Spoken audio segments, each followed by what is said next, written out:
ota uma arotuma nefu ewo.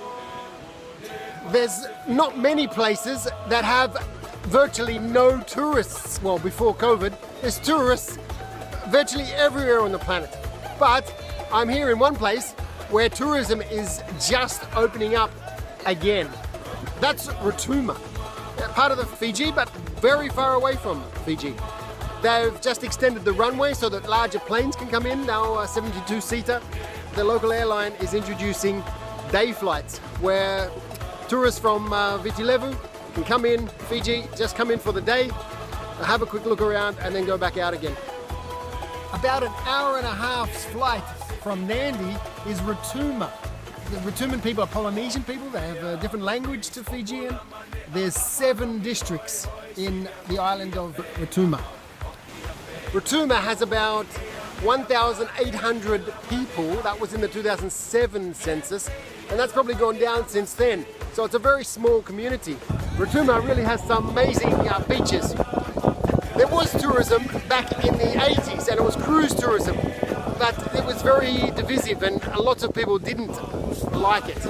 One of the reasons was because the type of tourism that it was. The Fairstar, the fun ship, and it's all in the name, it didn't sit well with the locals because of the actions of the tourists.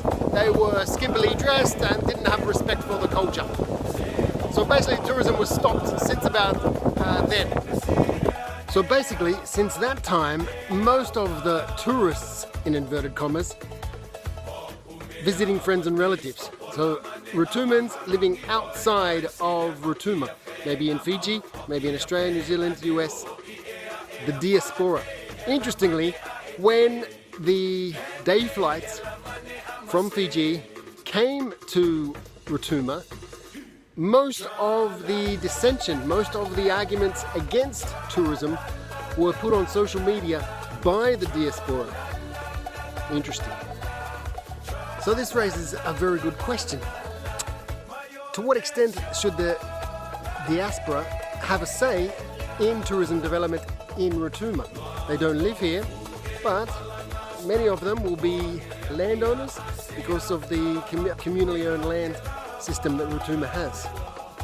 The general feeling is that Rotumans in Rotuma, if they really want to help, either come back and contribute or remit money back to the families here, and that they should stay out of these decision making because they don't live here. That's the general feeling. The Rotumans living in Rotuma have a positive view of controlled tourism.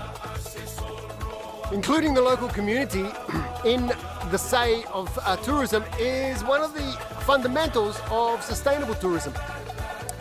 With tourism opening up in Rotuma, getting the view of the community is vitally important, and that's the reason why the travel professor is here with his colleagues, going around to each district and finding out their views on what tourism they want, if they want tourism at all. One of the great things about Rotuma is the mamasa. It's like fish, like the lova, but it has a bit more cultural significance. So in the past, when people were coming back to Rotuma or they went out fishing, they come back and they thank the ancestors that they came back safely. They wash the salt off them by putting on nice perfumes, and then they have feasts. You know, the lovo with their pig, palasami, chicken. They have the tororo, which is like the fermented coconut. It's very delicious. But one thing that has been discussed in relation to tourism is whether the mamasa should be done for all the guests or just the Rotumans. And community, some people have very definite ideas. Oh, it should only be for the Rotumans. Other people say no. We want to show the people what it's like to be, to be like a Rotuman, and we welcome them as a guest. And so that's caused a little bit of controversy.